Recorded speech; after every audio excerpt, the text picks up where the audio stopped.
चलिए बैठिए. Thank you, sir. Since this question is related to rural unemployment, I just like to ask, given the fact that the average number of days of employment provided per household in the NREGA scheme is less than 50 days, what are the measures that the government is taking to ensure that 100 days of employment are because the entire scheme was intended to give minimum 100 days of employment, and we're not even able to reach 50 days. What is the government, doing to ensure that at least 100 days of employment is given, and the money, the payment and wages are given to the people in different states who are working in this NREGA scheme, are getting their payment on time, because it's been delayed by a few months in most of the states. And is the government planning to give them delay allowance? Because that is also part of the scheme, that if the payments are delayed, that they're expected to give delay allowance. So what is the government responding to this? Thank you. माननीय अध्यक्ष महोदय, ये प्रश्न उत्तर प्रदेश से संबंधित बेरोजगारी भत्ता से और वहाँ मनरेगा में काम करने वाले लोगों से संबंधित है। माननीय सांसद महोदय ने प्रश्न पूछा, उनको हम पहुंचा देंगे। उत्तर प्रदेश के लिए ही पूछा है, उत्तर प्रदेश के लिए पूछ। श्री शशि थरूर जी. Thank you, sir. Actually, I would have the same problem with the minister, because Mr. Speaker, sir, the question is headlined unemployment allowance. So that's what we're asking about. The specific question may have been about UP, but we can ask about the principle, sir, because according to section 7.1 of the MNREGA rules, if an applicant for employment under the scheme is not provided such employment within 15 days of receipt of his application seeking employment, or from the date on which the employment has been sought in the case of an advance application, whichever is later, he shall be entitled to a daily unemployment allowance in accordance with the section, quote unquote, sir. I want to ask the Honorable Minister, I can tell you from my experience in the state of Kerala, this is not being done, sir. And to the best of my knowledge, in many states, we are not finding the government actually compensating MNREGA applicants. In my own state, the number of applicants is more than twice the number of jobs offered. Only a handful of people are getting the full 100 days, sir. So if the government has a rule like this, that means that if somebody doesn't get the requested employment within 100 days of MNREGA, they should be paid unemployment allowance. Now, where is the government doing this? I would like the Honorable Minister to explain. UP and every other state, but certainly in my state of Kerala, this is a genuine problem for our rural workers. And in Kerala, sir, 92% of MNREGA workers are women, because they're running women-run households. We really need to ensure that this protection is given, sir. And given this, can you tell us what mechanisms you have in place to ensure that the states are paying the money they're supposed to pay? Is the central government giving the states the money to enable them to pay it? Thank you, sir. महोदय, एक तो इस प्रश्न से जुड़ा हुआ नहीं है, लेकिन विद्वान मित्र जिस ढंग से प्रश्न को उठाए हैं, मैं एक मिनट आपके सामने देश का चित्र रखना चाहता हूं। अगर 2014 तक जिस पार्टी से जुड़े हैं, केवल 1660 श्रम दिवस ही बन पाया था। अभी 2700 श्रम दिवस बन चुके हैं। और जहां तक पैसे का सवाल है, अरे मैं वही बता रहा हूं, चिल्लाने से नहीं होगा, ये चिल्लाने से नहीं होगा। हमें भी चिल्लाने आता है, हम ज्यादा चिल्लाना जानते हैं। चिल्लाने से नहीं होगा। ये 2,13,000 खर्च किए और 6,74,000 हमने खर्च किया। लेबर बजट राज्य सरकार लेकर के आती है, लेबर बजट की स्वीकृति हम करते हैं। और ये काम देना, मैं तो कहता हूं कि जो अधिकारी काम नहीं दे रहे हैं, राज्य सरकार उनके ऊपर पूछे। भारत सरकार की ओर से कोई दिक्कत नहीं है, न पैसे की दिक्कत है, न लेबर की दिक्कत। बजट बढ़ाइए सर, पैसे दे दीजिए। 24 डॉक्टर पोन गौतम सिंगामनी। Question number 24. माननीय मंत्री जी,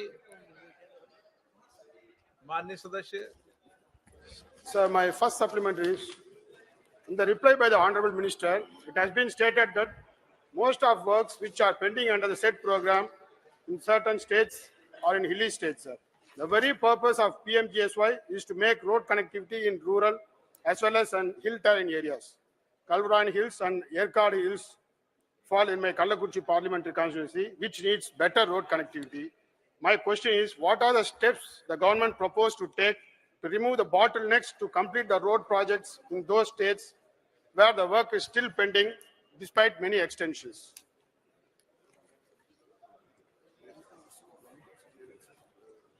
माननीय अध्यक्ष महोदय, मैं आपके माध्यम से माननीय सदस्य को अवगत कराना चाहती हूं।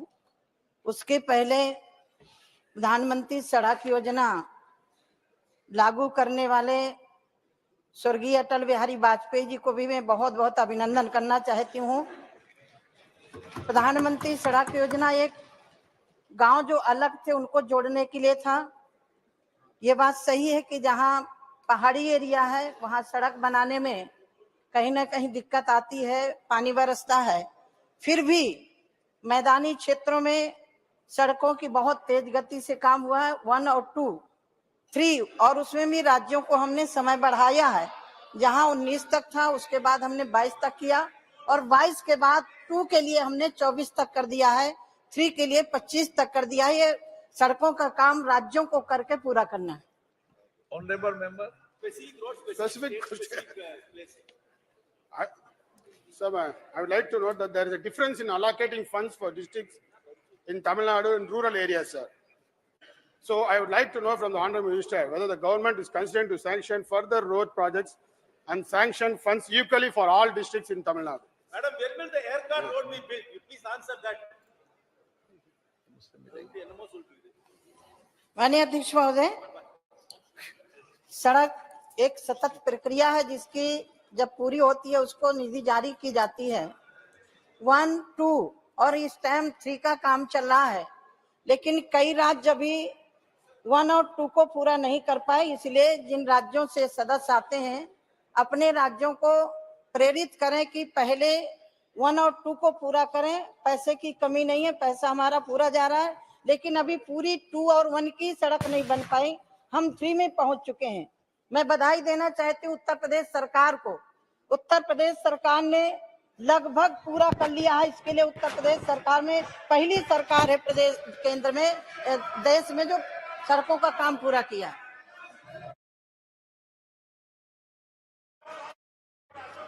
राम कृपाल यादव।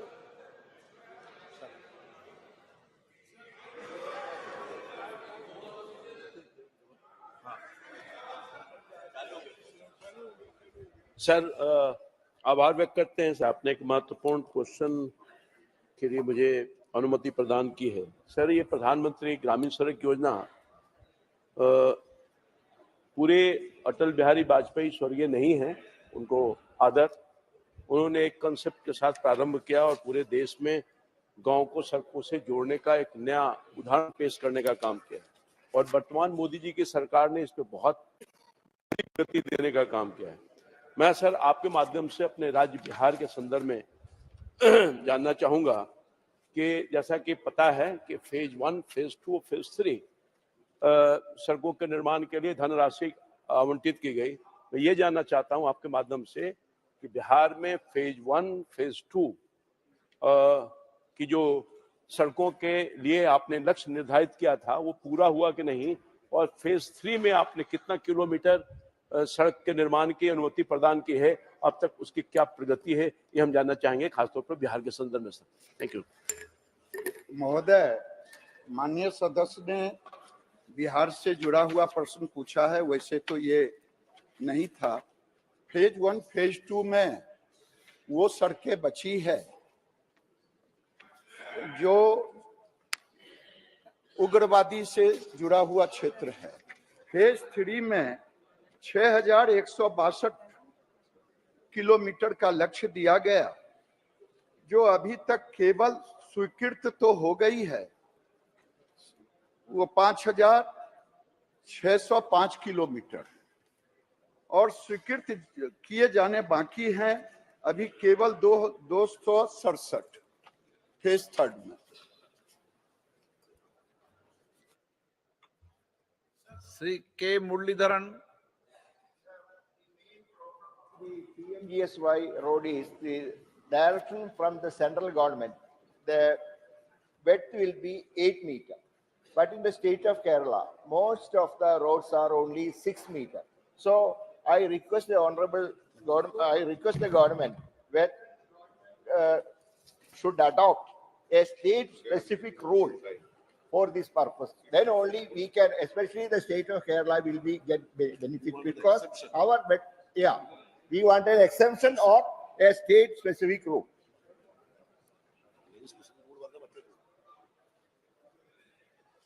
माननीय अध्यक्ष महोदय, केरल से संबंधित प्रश्न पूछा है, उनका उत्तर मैं जरूर लिखित में भेजूंगी, लेकिन जो अभी तक पूर्ण सड़कें हुई हैं उनको 2006 से मार्च 2014 तक 411 किलोमीटर, अप्रैल 2014 से अब तक 8000 ये लंबित सड़कें पूरी की गई हैं। माननीय अध्यक्ष महोदय, सतत प्रक्रिया है प्रधानमंत्री सड़क योजना। किसी भी राज्य में कहीं कमी है उसको पूरा करने के लिए हम बिल्कुल, हमारा मंत्रालय खुला दरबार है। 1, 2 और 3 जब तक ये तीनों फेज की पूरी नहीं हो जाती तब तक हम आगे का कार्रवाई नहीं कर सकते। सुदीप बंदोपाध्याय जी, आप नहीं, आपने लिखाया है।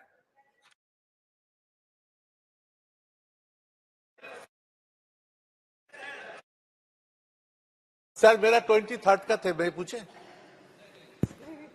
मेरा 24 मैंने दिया। तो मैं थोड़ा सर गिरिराज सिंह जी का देखने से मेरा प्रश्न आ जाते हैं। नमस्कार। तो आपको ये पूछना बार बार बोलते हैं, आपसे हम लोगों ने मिला था, आप लोगों ने भी जवाब दिया था कि मंत्री को भेजो, मंत्री को साथ बात करें। हम लोग गए थे आपको मिलने के लिए, आप नहीं थे। मिनिस्टर ऑफ स्टेट का घर पे गए थे और वहां आधा घंटा इंतजार किया। सर आपका कल विषय आ गया था। सर प्रश्न है ये आ गया था कि 100 डेज वर्कर्स चाहे आवास योजना, ये सबको लिए आप लोग करप्शन ये सब बात उठाते हैं। सर ये बंगाल तो एक बड़ा स्टेट है, 38,000 गांव है। जो गांव में ये अभियोग आया वहां से पेमेंट स्टॉप करिए ना। पूरा स्टेट को क्यों रोक देते हैं रुपया देने से? 2 साल से रुपया नहीं देता, ये बहुत बड़े दुख की बात है। Sir I want to hear from you. Sir Giriraj ji, माननीय अध्यक्ष जी, आपसे सुनना चाहते हैं प्लीज। सवाल से संबंधित प्रश्न नहीं, मैं दे रही जवाब। मैं यद्यपि इस सदन का सवाल नहीं है, लेकिन जिस तरह से मेरे को झूठा आरोप लगाया गया, इन्होंने आधा घंटे का समय मांगा था 5 लोगों का। मैंने कहा 5 लोग आ जाइए। 5 लोग के बाद 10 मिनट के बाद कहते हम 10 लोग आएंगे। हमने कहा 10 लोग आ जाइए। फिर बोले जनता से मिलिए। मैंने कहा आपका जो प्रतिनिधि मंडल आया है जिस इशू को लेकर के, उसके पहले टेबल में बात करिए। सुनिए पहले। माननीय अध्यक्ष महोदय, 2.5 घंटा में अपने ऑफिस में बैठी रही जहाँ मुझे आधा घंटा बैठना था। फिर बोले हम पूरे सांसद आएंगे। हमने कहा पूरे सांसद आ जाइए, अकेले नहीं मिलूंगी। महुआ में उतरा, उन्होंने कहा मैं अकेले नहीं, आज आपका डेलीगेट आया, डेलीगेट से मिलूंगी। जिस इशू को लेकर के उस संबंध में बात करिए। लेकिन अध्यक्ष जी मुझे खेद है, ये मिलने के लिए तैयार नहीं थे। इन्हें प्रोपोगंडा करना था, मेरे ऑफिस में धरना देना था। माननीय अध्यक्ष महोदय, मैं 2.5 घंटा बैठी रही। 2.5 घंटा रात में 6 बजे से लेकर के 8:30 बजे उठी हूँ और मेरे को बोला पीछे गेट से निकल गई। अध्यक्ष महोदय, मैं 4 नंबर गेट से जाती हूँ, 4 नंबर से ही आती हूँ और 4 नंबर से गई हूँ। इन्हें मांगना नहीं था, इन्हें पश्चिम बंगाल की जनता की चिंता नहीं है। इन्हें सिर्फ राजनीतिक रोटियां सेकनी है। इन्होंने राजनीतिक रोटियां सेकने के लिए इसी भवन में आकर के धरना दिया। मैं 2.5 घंटा बैठी रही मैं उसके लिए इनसे चाहूंगी इस तरह का झूठा बयान नहीं दे। मुझे झूठा बोला, मुझे महुआ मित्रा ने कहा कि साध्वी निरंजन ज्योति जैसा पापी हो तो पाप की जरूरत नहीं है। माननीय अध्यक्ष महोदय, मैं संत हूँ और उसका परिणाम इनको मिल गया। श्री तापिर गांव जी, तापिर गांव जी,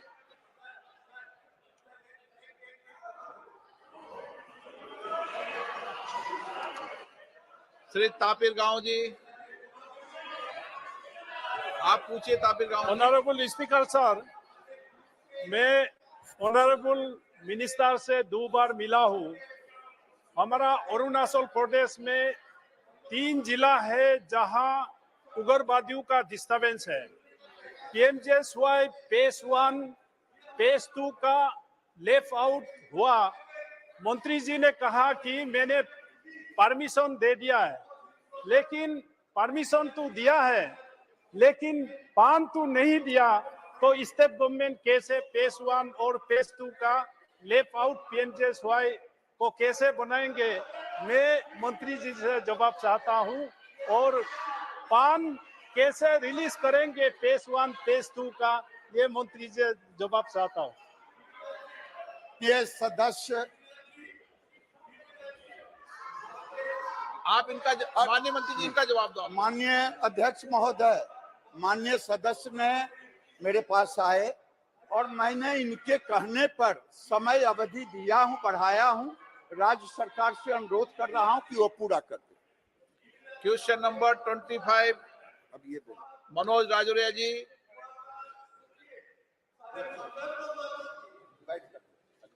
क्वेश्चन नंबर 25, क्वेश्चन नंबर 25, माननीय मंत्री जी, माननीय सदस्य जी। धन्यवाद स्पीकर महोदय। धन्यवाद स्पीकर महोदय। जिस तरीके से आप प्रश्न पूछिए माननीय सदस्य। धन्यवाद स्पीकर महोदय। जिस तरीके से देश के प्रधानमंत्री आदरणीय नरेंद्र मोदी जी ने किसानों के सम्मान के लिए, किसानों की उन्नति के लिए पिछले लंबे समय से काम किया, उसी अवधि के उसी कार्यक्रम के तहत माननीय प्रधानमंत्री जी ने किसानों को सम्मान देने के लिए प्रधानमंत्री किसान सम्मान निधि की घोषणा की थी। और आज उस घोषणा से मेरे संसदीय क्षेत्र करौली के 1,46,953 और धौलपुर के 1,52,271 किसानों सहित राजस्थान के 80 लाख से अधिक और पूरे देश के 11 करोड़ से अधिक किसानों को प्रधानमंत्री किसान सम्मान निधि का फायदा मिला है। मैं इसके लिए माननीय प्रधानमंत्री जी का आभार व्यक्त करता हूं। साथ में ही माननीय मंत्री जी से एक सवाल करना चाहता हूं कि माननीय प्रधानमंत्री जी ने जो किसानों के हित के लिए ये प्रधानमंत्री किसान सम्मान निधि जो की है, इसमें बचे हुए किसानों को या 100% किसानों को लाभ पहुंचाने के लिए माननीय मंत्री से आग्रह करूंगा कि भारत सरकार ऐसे क्या प्रयास कर रही है कि 100% किसानों तक प्रधानमंत्री किसान सम्मान निधि का लाभ पहुंच सके। माननीय अध्यक्ष जी, 2018 में प्रधानमंत्री नरेंद्र मोदी जी ने किसान सम्मान योजना शुरू की थी। तब से अभी तक 15 किस्तों में हम 11 लाख किसानों के लिए 11 करोड़ किसानों के लिए 2.81 लाख करोड़ रुपया डीबीटी के तहत हम पहुंचाए सर। अभी ये योजना विश्व का अत्यंत बड़ा योजना है। डीबीटी के तहत योजना जारी की है, इसे विदेश में भी इसका तारीफ हो रही है सर। हम ये योजना देने के समय राज्य सरकार से आंकड़ा मांगे थे। उसी समय हमको 11 करोड़ आंकड़ा मिला था। उसके बाद इसी में 2 करोड़ किसानों फर्जी निकले। उसके बाद हम किसानों में जागृति की है, मोबाइल ऐप बनाए हैं एंड वेबसाइट में खुद वो एप्लीकेशन डालने के लिए मौका दिया है। अभी हम ई-केवाईसी के तहत फेस आइडेंटिफिकेशन करने का भी प्रावधान इसी में किया है।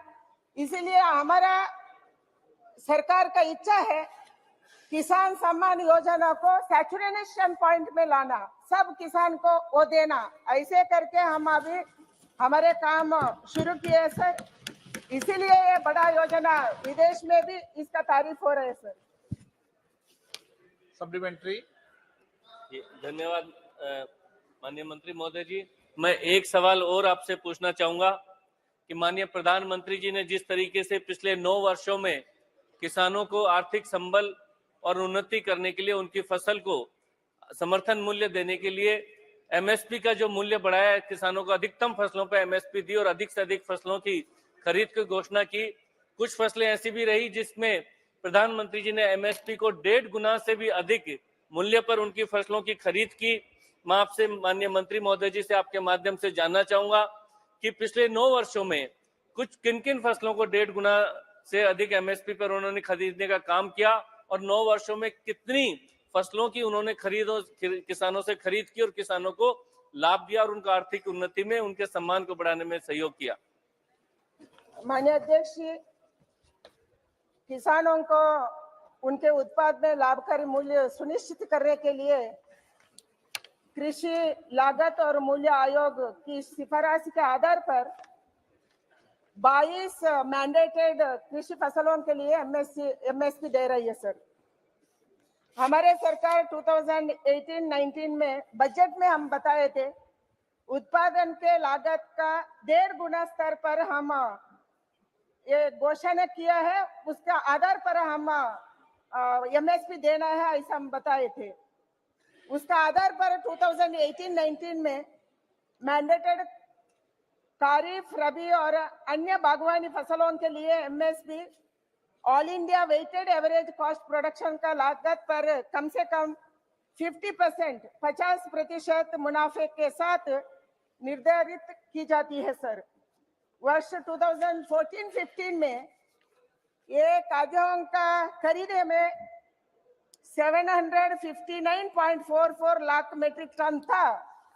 अभी ये बढ़कर सर ये साल लास्ट ईयर में 2022-2023 में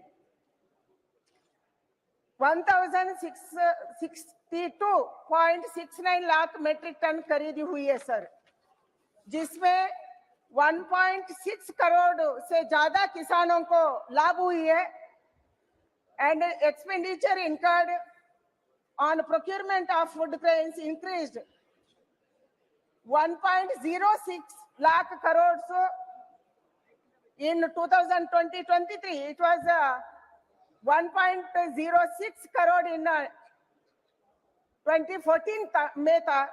अभी वो बढ़कर 2.2 लाख करोड़ तक पहुंच गए सर। हर साल ये बढ़ रही है एंड एमएसपी के तहत हम अभी ज्यादा खरीद हो रही है। दलहन तिलहन में हम इसका सीलिंग को निकाल दिया है। 100% हम दलहन को अभी देश में खरीद रहे हैं, इसीलिए हर साल वो खरीद ज्यादा हो रही है एंड उसका मूल्य भी ज्यादा हो रही है। श्रीमती रंजीता कोली। धन्यवाद अध्यक्ष महोदय। मैं सदन के माध्यम से माननीय मंत्री साहब से जानना चाहूंगी कि सरकार ने चेहरे को ऑथेंटिकेशन की सुविधा द्वारा केवाईसी शुरू की है। क्या किसानों ने इसका उपयोग किया है? यदि किया है तो क्या स्थिति है? हम स्टेट पर निर्भर थे, स्टेट में किसानों का आकड़ देना था, वो फिजिकली वेरिफिकेशन करना था, इसी में फर्जी हुआ।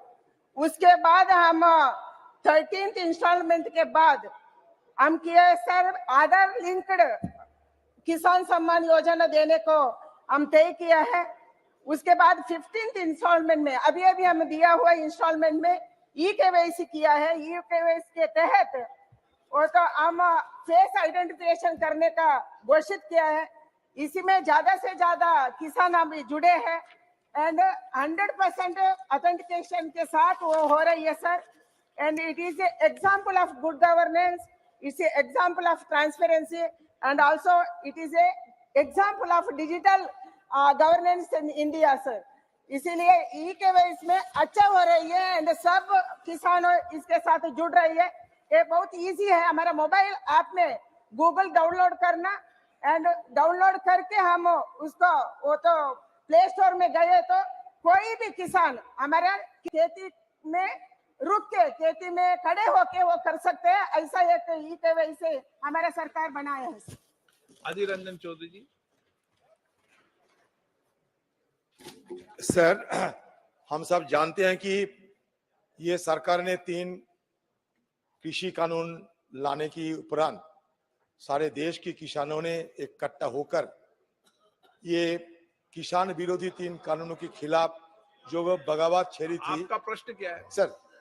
उसी के चलते हमारे प्रधानमंत्री जी ये भी कहते कि उनकी तपस्या में कोई गलती हुई थी, तो शायद तपस्या भी ठीक हो गए हैं।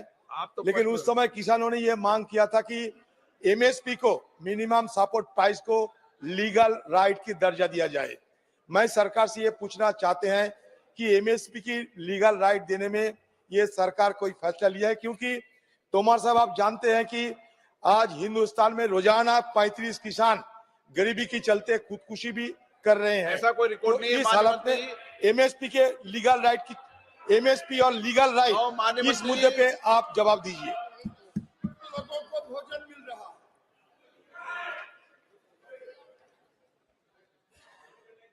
आज स्वामीनाथन साहब जीवित नहीं है, लेकिन मैं समझता हूं जब भी एमएसपी की बात होती है तो स्वामीनाथन साहब को याद करना ही चाहिए। वाजपेयी जी की सरकार थी, उस समय कृषि सुधारों की दृष्टि से स्वामीनाथन साहब की अध्यक्षता में एक आयोग बनाया गया था और उस समय वाजपेयी जी की सरकार के टाइम पर वो रिपोर्ट नहीं आ पाई थी। 4 में सरकार बदल गई। 2007 में माननीय मनमोहन सिंह साहब प्रधानमंत्री थे और उस समय ये रिकमेंडेशन उनके समक्ष प्रस्तुत की गई। तदुपरांत सरकार ने कृषि मंत्री और बाकी लोगों का एक ग्रुप बनाया रिकमेंडेशन पर विचार करने के लिए, और उस समय स्वामीनाथन साहब ने रिकमेंडेशन तो 201 की थी, जिनमें एनडीए सरकार 200 पर काम कर रही है, लेकिन प्रमुख रिकमेंडेशन थी एमएसपी की, जिसमें स्वामीनाथन साहब ने कहा था कि लागत पर 50% मुनाफा जोड़कर एमएसपी घोषित करना चाहिए। 2007 के बाद 14 तक यूपीए की गवर्नमेंट रही और यूपीए की गवर्नमेंट के समय इस रिकमेंडेशन को नहीं माना गया, ये निरसन सूची में डली रही। मुझे कहते हुए प्रसन्नता है प्रधानमंत्री नरेंद्र मोदी जी बने और उसके बाद इस रिकमेंडेशन पर काम हुआ और आज एमएसपी 50% मुनाफा जोड़कर लागत पर घोषित की जाती है। और जैसा मंत्री जी ने बताया कि अभी तक लगातार प्रोग्रेस है। उस समय 1 लाख करोड़ रुपया खरीद पर खर्च होता था, आज 2,28,000 करोड़ रुपया खरीद पर खर्च होता है।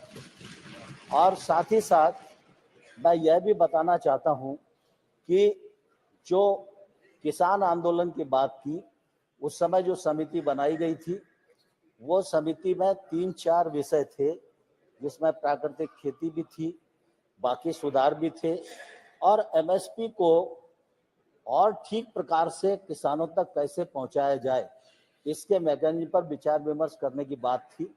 उस कमेटी की बैठक लगभग 30-35 बैठकें हुई हैं, अभी रिकमेंडेशन नहीं आई है, यह मैं आपको बताना चाहता हूँ। क्वेश्चन नंबर 26 संजय काका पाटिल।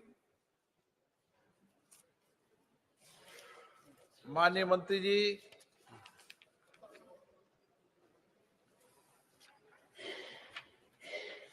क्वेश्चन नंबर 27 लाओ श्री कृष्णा जी।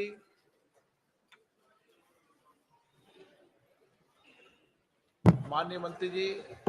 उत्तर सभा पटल पर रख दिया गया।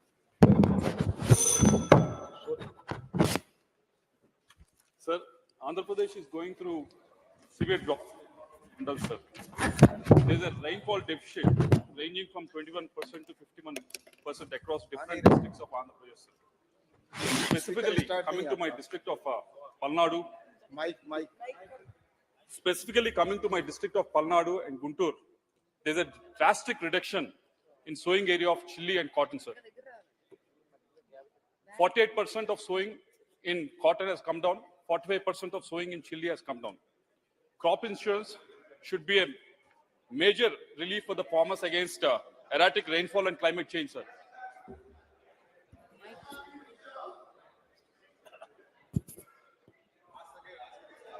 Can I ask again? Sir, Andhra Pradesh is going through a severe drought, sir, in 103 mandals. There is a rain deficit, sir. Rainfall deficit of 21% to 51% across the...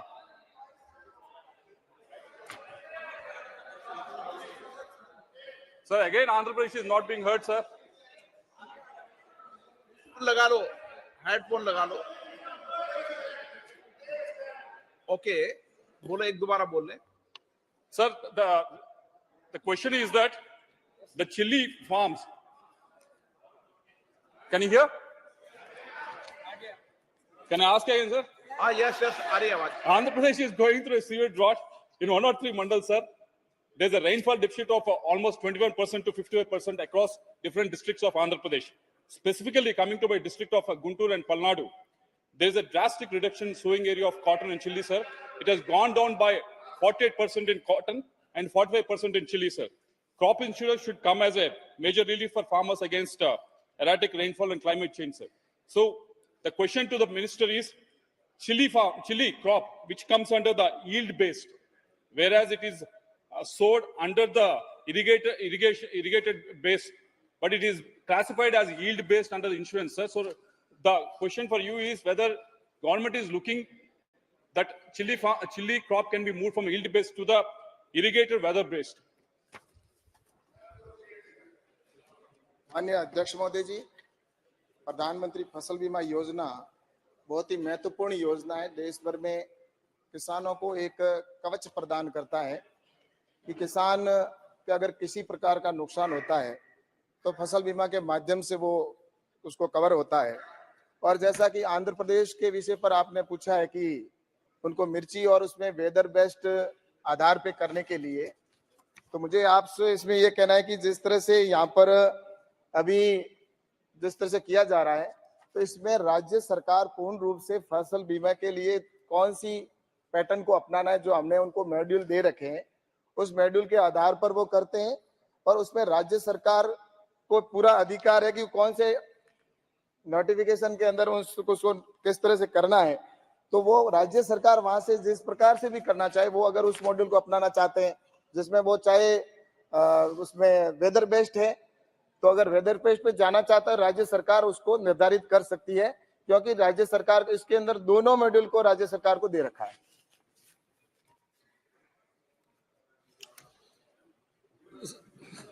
Sir, during difficult times like this drought situation, sir, Krishi Vignan Kendras play a major role in encouraging farmers and hand-holding farmers to go for crop insurance and crop diversification, sir. Sir, coming to my constituency of Palnadu, we have proposed a Krishi Vignan Kendra 3 years back, sir, in the village of Jangameshwarapuram in Gurjala Mandal.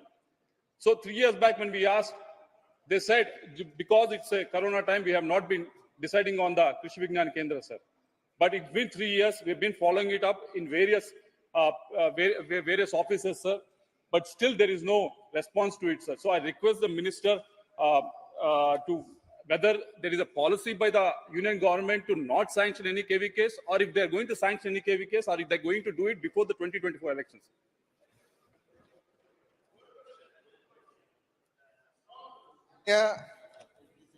सब अध्यक्ष महोदय, इसके अंदर जैसा कि इन्होंने question पूछा है, क्वेश्चन के आधार पर मैं ये कह सकता हूं कि ये सीधा आपके जो क्वेश्चन से संबंधित विषय था उस पे नहीं है, आगे आपको इसका जवाब भेज दिया जाएगा। श्रीमती असनैन मसूदी, असनैन मसूदी जी। बहुत शुक्रिया साहब। जैसा कि आप जानते हैं कि सेब उत्पादन जो है वो जम्मू कश्मीर के लिए एक रीढ़ की हड्डी की मईशत के लिए रीढ़ की हैसियत रखती है।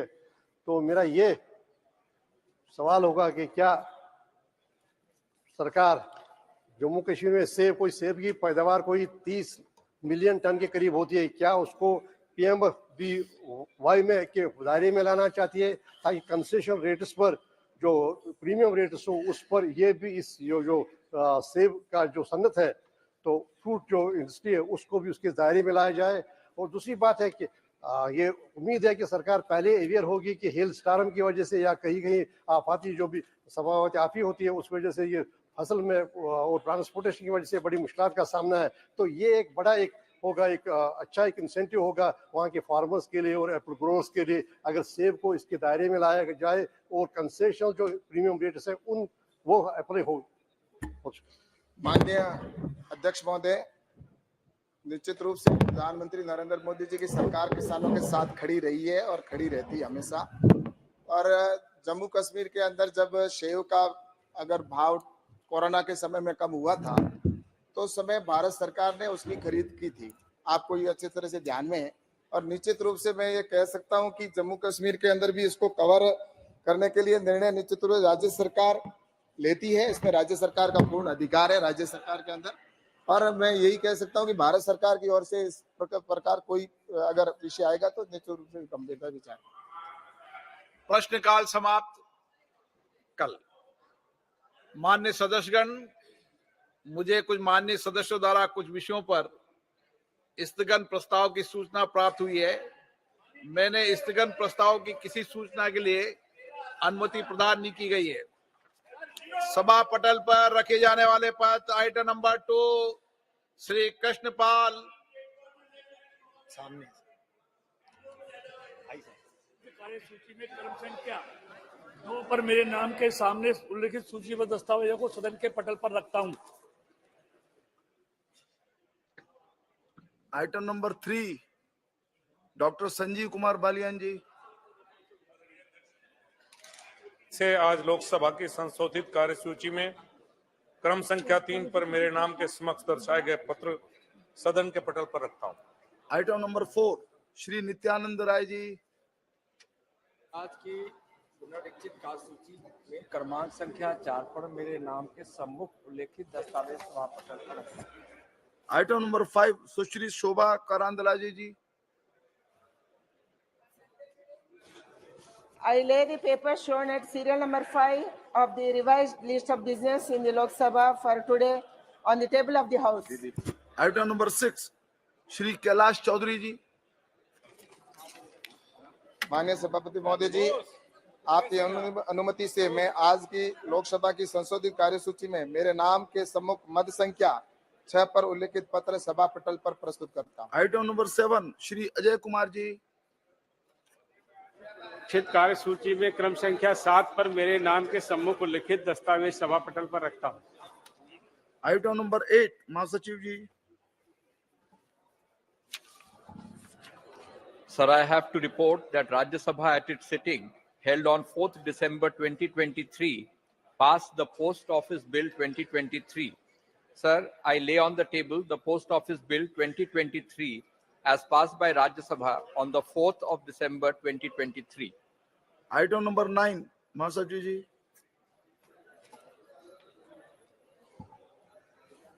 Sir, I lay on the table a copy duly authenticated by the Secretary General Rajya Sabha of the Constitution 128th Amendment Bill 2023 passed by the Houses of Parliament and assented to by the President as the Constitution 106th Amendment Act 2023 since a report was last made to the House on the 19th of September 2023. Item number 10, Shri Nishit Pramanik ji.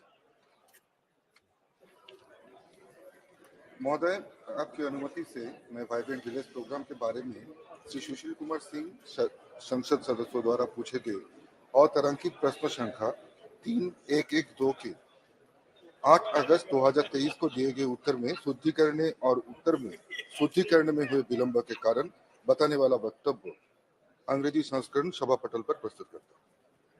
शून्यकाल। Shri M के राघवन जी।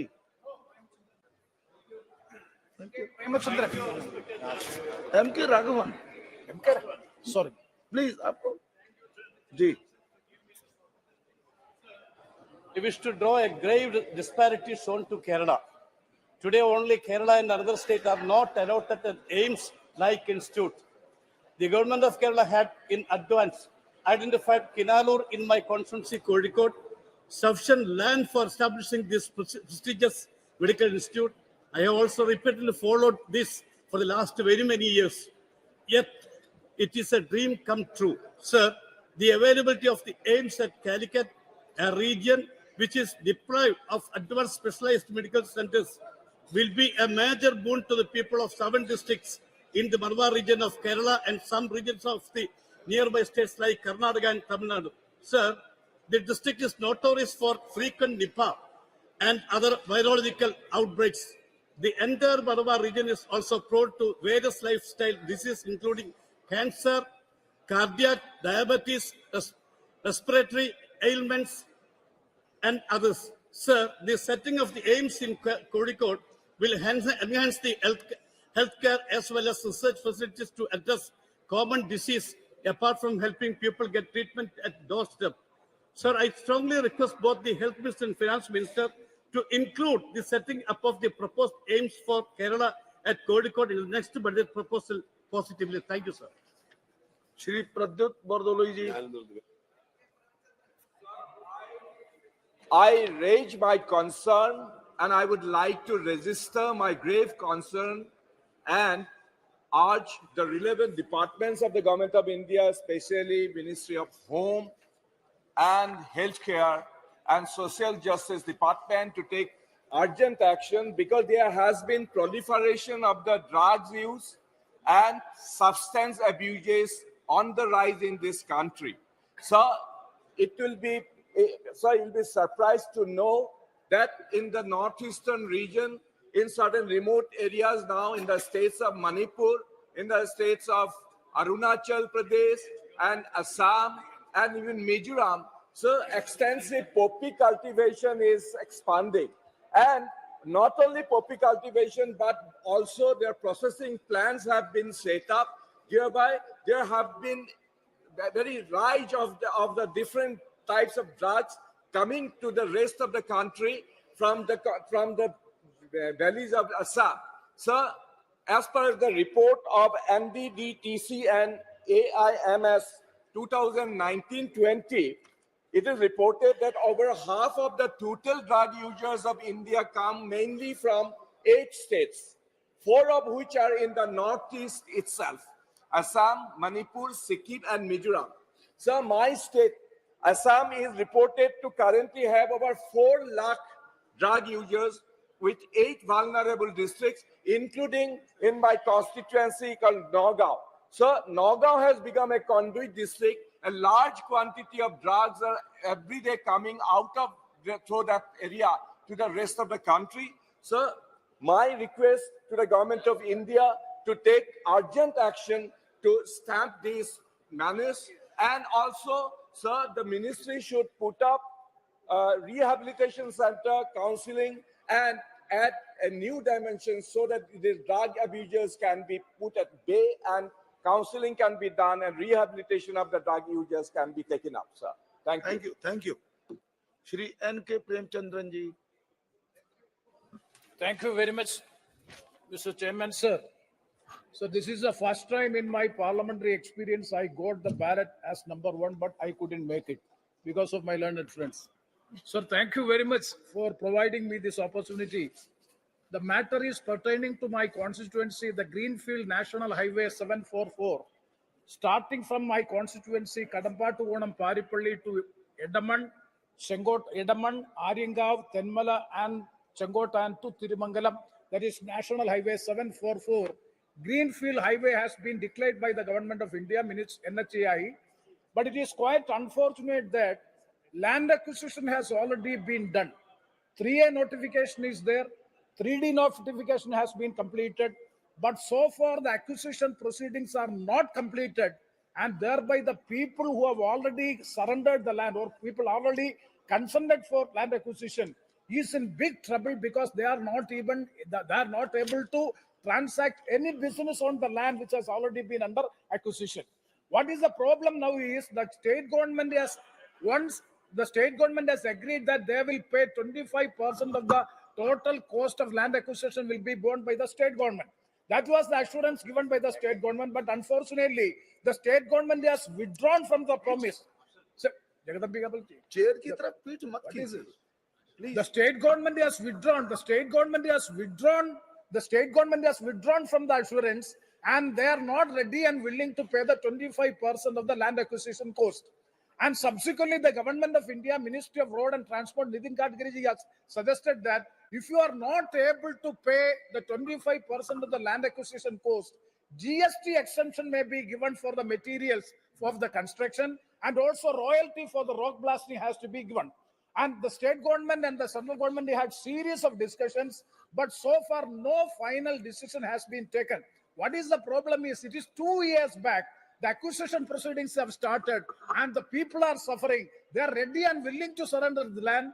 Notification is over. They are not getting the compensation. They are in big difficulty. So my submission to the government of India is 25% of the total cost of land acquisition will come only 250 crores of rupees. Why should you depend and rely on the state government? The total cost of the construction of the road is 2,700 crores. If the government of India is able to bond 2,700 crores of rupees for the national highway, greenfield highway, new highway, why should we rely upon the state government? So my submission to the government of India is, please bear the total cost of the construction of the highway and expedite the steps of the acquisition, complete the acquisition at the earliest, and the compensation be provided to the people belonging to that area, and the proceedings have to be initiated at the earliest of National Highway 744. Thank you very much, sir. Thank you chairman sir, आपको बहुत बहुत धन्यवाद मुझे मौका देने के लिए। पश्चिम बंगाल के सरकार ने हमेशा अपने जनता को पॉलिटिकल कारणों से वंचित कर रहा है। पश्चिम बंगाल की सरकार ने 2020 में एक डिसीजन लिया कि कॉमन सर्विस सेंटर जो केंद्र द्वारा चलाया जाता है उसको बंद कर देने के लिए। अब सोचिए, कॉमन सर्विस सेंटर केंद्र द्वारा चलाया गया ऐसा एक प्रोजेक्ट है जिसके माध्यम से जो साधारण लोग हैं, जो जनता है, उनको तरह तरह के हेल्प मिलता है। जो केंद्रीय जो प्रकल्प है, जो प्रोजेक्ट है, उसका हेल्प मिलता है। उसके साथ साथ जो आधार कार्ड का भी हेल्प उनको मिल सकता है वहां से। उनके द्वारा बहुत बहुत काम हो सकता है सीएससी के द्वारा।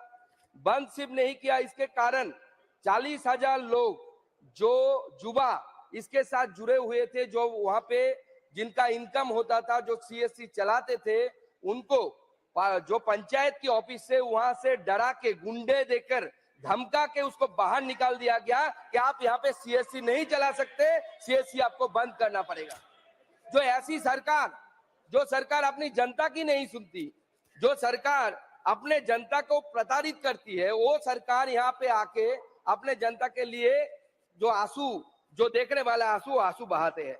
ऐसा नौबत आ गया कि उन्होंने, सरकार ने ये डिसीजन लिया कि जो इकोनॉमिक सेंसस है वो नहीं किया जाएगा पश्चिम बंगाल में। आप बताइए चेयरमैन सर, अगर इकोनॉमिक सेंसस नहीं होगा तो कैसे पता चलेगा कि पश्चिम बंगाल में कौन आदमी गरीब है, कौन अमीर है? और अगर इकोनॉमिक सेंसस नहीं हुआ तो कहां से लोगों को वो आप प्रोजेक्ट बनाएगा? क्या आपके पास अगर डेटा ही नहीं है तो आप गरीबों के लिए प्रोजेक्ट कैसे बनाएंगे? तो इसके ऊपर जनता की डिमांड के कारण हमने कलकत्ता हाई कोर्ट में पीआईएल भी लगाया और कलकत्ता हाई कोर्ट ने राज्य सरकार को बोला है कि आप इसके ऊपर आपका अपना एफिडेविट दाखिल कीजिए। पश्चिम बंगाल सरकार डिले कर रहा है, एफिडेविट भी नहीं दाखिल कर पा रहा है और उनको 12 तारीख तक का टाइम दिया गया। अगर विदिन 12 आप अगर एफिडेविट नहीं कर पाए तो आपको 50,000 रुपये का जुर्माना आएगा पश्चिम बंगाल सरकार के ऊपर।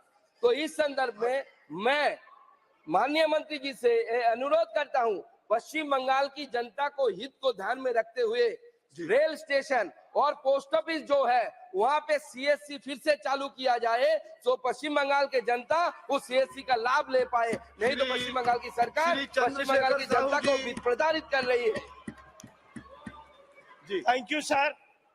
Sir, this is regarding my state, Odisha.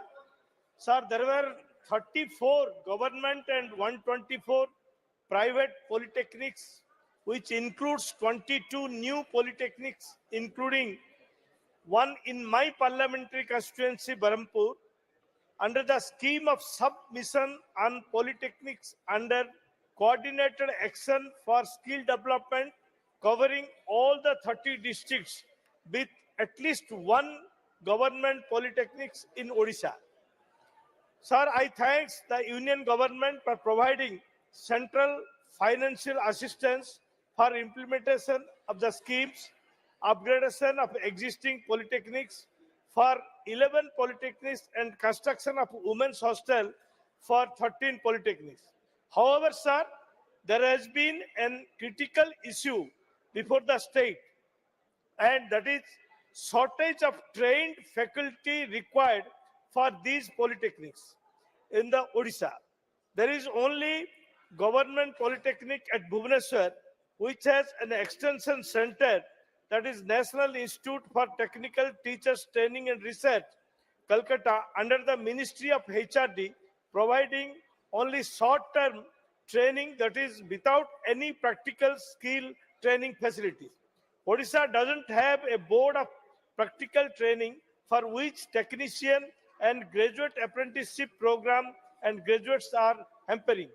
Sir, to you, I request the Honorable Minister for Education to consider setting up of a technical teachers training institute on the pattern of National Institute for Technical Teachers Training and Research with practical training facilities to enable the Odisha to create a pool of trained teachers of the polytechnics to maintain quality of teaching in government and private polytechnics at Barampur and Odisha, sir. Thank you, sir. Thank you, thank you. Shri Om Prakash Bhopal Singh जी.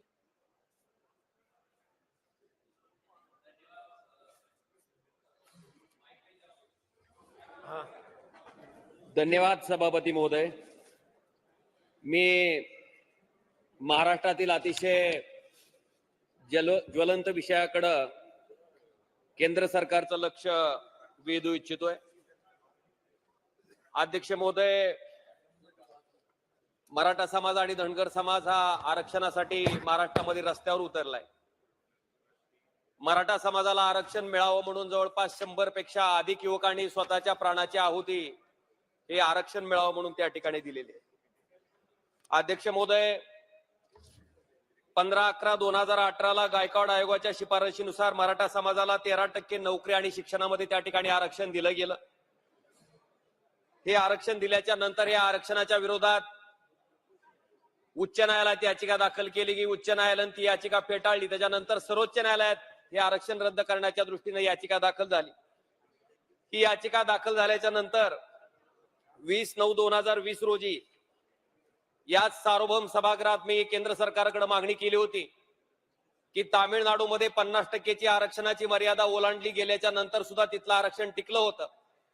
तर केंद्र सरकारनं त्याच पद्धतीने हस्तक्षेप करून या सुद्धा सर्वोच्च न्यायालयातल्या याचिकेमध्ये हस्तक्षेप करावा आणि हे आरक्षण टिकण्याच्या दृष्टीने प्रयत्न करावा. पण दुर्दैवानं त्या ठिकाणी तिथं लक्ष दिलं गेलं नाही त्या मागणीकडे आणि 9 नोव्हेंबर 2020 रोजी या मराठा समाजाच्या आरक्षणाला दुर्दैवानं सुप्रीम कोर्टामध्ये स्थगिती मिळाली.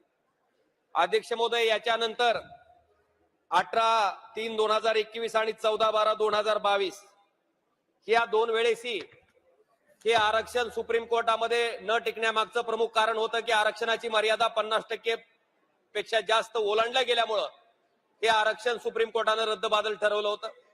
मी या दोन्ही वेळेस मागणी केली होती की केंद्र सरकारनं आरक्षणाची मर्यादा 50% पेक्षा वाढवण्याच्या दृष्टीनं तशा पद्धतीनं संविधानिक दुरुस्ती आणून ती आरक्षणाची मर्यादा 50% पेक्षा जास्त वाढवावी.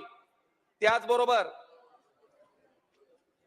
नोव्हेंबर 2023 रोजी सुद्धा खासगी विधेयकाच्या माध्यमातून सुद्धा प्रायव्हेट मेंबर बिलच्या माध्यमातून सुद्धा ही आरक्षणाची मर्यादा संविधानिक दुरुस्ती करून वाढवावी अशा प्रकारची मागणी मी लोकसभेकडे केलेली आहे.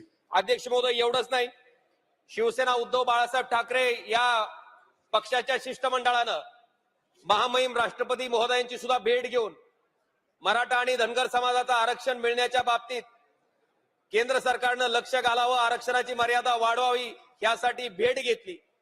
त्यांना सुद्धा एक तशा प्रकारचं निवेदन त्या ठिकाणी दिलं गेलंय. अध्यक्ष महोदय, महाराष्ट्रामध्ये कायदा आणि सुव्यवस्थेचा प्रश्न त्या ठिकाणी निर्माण होतोय. 24 डिसेंबर पर्यंत सरकारनं पहिल्यांदा एक मुदत दिली, राज्य सरकारनं दुसऱ्यांदा एक मुदत दिली, पण दुर्दैवानं जो शब्द दिला तो राज्य सरकारकडून पाळला गेलेला नाही. त्यामुळं याच्या बाबतीत मराठा समाजामध्ये, धनगर समाजामध्ये प्रचंड प्रमाणात त्या ठिकाणी असंतोष आहे. आपल्या माध्यमातून केंद्र सरकारकडे माझी विनंती आहे की आता लोकसभेचं अधिवेशन चालू आहे, तर केंद्र सरकारनं तातडीनं संविधानिक दुरुस्तीचं विधेयक आणून आरक्षणाची मर्यादा 50% पेक्षा जास्त करून मराठा समाजातील युवकांना त्या ठिकाणी न्याय द्यायचं काम करावं, ही मागणी मी आपल्या माध्यमातून केंद्र सरकारकडे करतो. श्री टी.आर. पारिवेंद्र महोदय, मैं एसोसिएट कर रहा हूँ. Okay okay, send the slip. Shri TR. Paarivendhar ji, yes please. Thank you, Chairman, for giving me the opportunity 2 मिनट में अपनी बात कहिए, please. to raise an important issue for a speedy implementation of Women Reservation Bill named Nari Shakti Vandan Abhiyan, which was passed in the Parliament on 20 September 23 during the special session. The said bill has many special features like 1/3 of the seats in Lok Sabha and state assemblies and the legislative assemblies, including SC/ST seats. Further, seats reserved for women will be rotated after each delimitation as determined by law made by the Parliament, through which the government made all women more powerful and self-empowered in the decision-making body. In this context, I would like to emphasize that even though the Honorable Union Home Minister has clarified during the discussion on the bill that reservation for women will not be implemented in the upcoming 2024 election. The reservation will be effective after the census conducted after the commencement of the bill has been published. In view of the above, I urge upon the Union government to take early action to conduct census and to constitute delimitation commission to decide which seat will go to the women after the delimitation exercise. Thank you. Shri Vishnu Dayal Ram ji. धन्यवाद सभापति महोदय. मैं आपका ध्यान एक अति महत्वपूर्ण विषय की ओर आकृष्ट करना चाहता हूं. मेरे संसदीय क्षेत्र के अंतर्गत 2 जिला आते हैं, पलामू एवं गढ़वा. ये दोनों जिले आकांक्षी जिलों की सूची में हैं और यहाँ की 80% से ज़्यादा आबादी कृषि पर निर्भर करती है.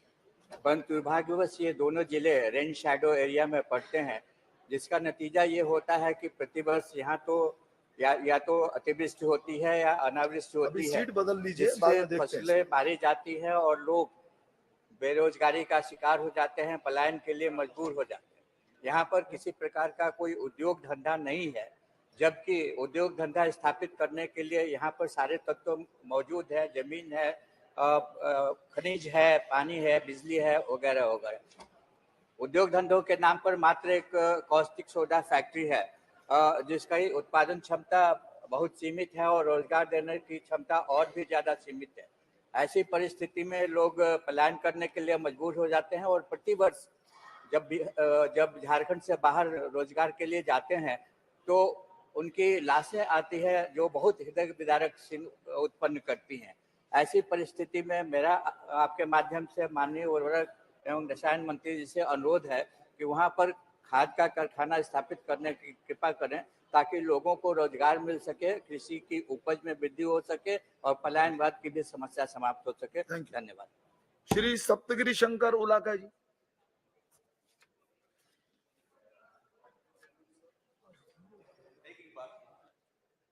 Thank you, Speaker, sir, for giving this opportunity. Sir, this is a very serious issue and a long pending issue which is impacting my constituency, Jaipur.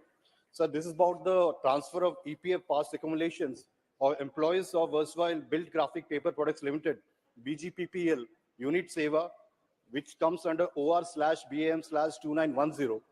They are now reporting compliance to RPFC Barampur being employees of Messrs. Mother Earth Resources Private Limited, MERPL, Seva, which is ORBAM/2468945. Sir, isme the problem is this Seva unit, which was sold by BGPPL to MERPL in the month of February 2020. But after that, the PF amount, the accumulated PF accumulation, this is under RPFC Kolkata, and they need to transfer it to RPFC Barampur. Sir, this has been, we've been told that all permissions are now available. The trust is ready with the requisite fund towards the payment of the past accumulation. It is also confirmed the concern that entire fund is generated from accretion of the trust and not from sale of any securities or otherwise. So the retired legal heirs of expired employees had been approaching multiple times, and whenever I go there, they approach me on the pending dues. As the matter is pending for more than a year and a half, this has put the concerned employees towards unexplainable difficulties. So the district administration has also written a letter to the chairman, Central Board of Trustees on 10th April 2023, but there has been no response. We've been following with the Regional Provident Fund Commissioner, EPF of Calcutta. There is no response. KCDPF Trust Calcutta, they have written to RPFC Calcutta to resolve the issue of PF transfer. There is no response. The RPFC Barampur, some fellows from there, they visited Jaipur also. They are saying they're helpless unless until RPFC Calcutta transfers the fund to RPFC Barampur. So, sir, through you, I would like to request the Honorable Minister of Labour and Employment to take up the issue and instruct the transfer of Provident Fund of retired expired employees of Messrs. Mother Earth Resources Private Limited, Jaipur, from the KCT PF Trust Calcutta to RPFC Barampur, Odisha, in the largest interest of employees of MS Mother Earth Resources Private Limited, Jaipur, Koraput, Odisha, sir. Thank you, sir. I would appreciate if the ministry would take this cognizance of the situation and the ground reality and do the thing at the earliest. Thank you, sir. Sir, with a heavy heart, I would like to draw the kind attention of this August House as well as the Minister for Home about the sad plight of people of Tamil Nadu. Sir, the flood, the recent flood have battered more than 1 crore people in city of Chennai, districts of Tiruvallur, Kanjipuram, Chengalpet, and Ranipet also. So the situation is very grim, and people are they are inside the home for the past 3 days. From 3rd onwards, there is a continuous torrential rain. And cyclone is its fury has it has fully dedicated its fury to the people of Tamil Nadu. So it was so heavy and could not bear with it, and people are stranded elsewhere. The trains are halted outside the city of Chennai, and flights are not moving. And more people, thousands and thousands of people are even they could not get the food supplied by the government of Tamil Nadu, and government ministers are going shelter to shelter to help the people, but they could not extend their hands, helping hands to the public because flood waters are in the streets. All the streets are flowing like rivers. So where is a chance to move to the people, sir? CM Tamil Nadu is having day in night. Even today morning, early morning also, he went out to see the people of Chennai, but he could not reach so many people together. So this is sorry state of affairs is prevailing in Tamil Nadu, and Government of India should come forward to help. In fact, yesterday the Home Minister has spoken to the Honorable Chief Minister of Tamil Nadu. It is good, and at the same time, State of Tamil Nadu has sent 3 memorandums. Financial memorandums have been sent to the Government of India, for an amount of 6,230 crores. But today the CM has asked for 5,000 crores, at least 5,000 crores for a stopgap arrangements. This matter has to be immediately, it has to be considered without fail, and they should extend the helping hand in time.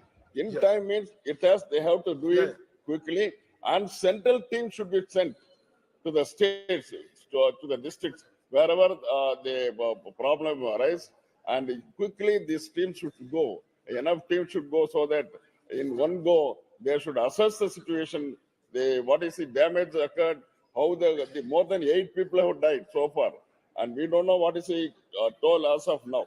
So this is more important issue. Even yesterday, when I have discussed the matter in the BSc, both parliamentary affairs minister and other ministers, they have agreed that it should be given topmost priority. But what is happening, sir? The fag end of the 0 hour, you are allowing me to speak. This is not good, sir. So actually, I thought that this should have a priority over the issues. I don't think that the other issues are not, they are also good issues. But at the same time, priority should be given to the human nature. That is what I am telling, sir. So kindly see that Government of India should come forward. The Home Minister should specifically take care to see that the amount is dispatched आपकी बात quickly, से संपूर्ण and सदन also सहमत है। along with the men and machineries, so that to help the state of Tamil Nadu quickly, sir. Thank you, sir. You all are supporting Baluji's argument, sir. It's a valid and legitimate demand, sir. ठीक है बैठिए श्री जयदेव गल्ला जी इसी Thank you, sir. ठीक है आप नाम भेजिए ना प्लीज नाम भेज दीजिए अभी तो बैठिए अभी तो उनको बोलने दीजिए please Same subject. Same subject. आप बैठिए बालू साहब बैठिए Same please subject. Same subject. हाँ About बोलते- Andhra बोलिए also, तो we also बैठिए have तो problem. सही। No cyclone. बैठिए तो सही आपका विषय let him निश्चित respond रूप after से me. सब सहमत हैं और मुझे पूरा विश्वास है कि सरकार पहले से Sir. भी संज्ञान ले रही है और भी अधिक सक्रिय होकर के संज्ञान लेगी जी Sir. Thank you, sir. As the honorable member, Mr. T.R. Balu has mentioned about the cyclone, we also have the same problem in lower coastal Andhra Pradesh.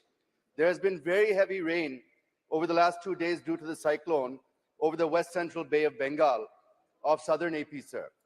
The Indian Meteorological Department announced landfall of Mishong today, somewhere between Bapatla and Machilipatnam in lower coastal Andhra Pradesh. Heavy rains have devastated the standing crop in tens of thousands of hectares in coastal and other districts of Andhra Pradesh.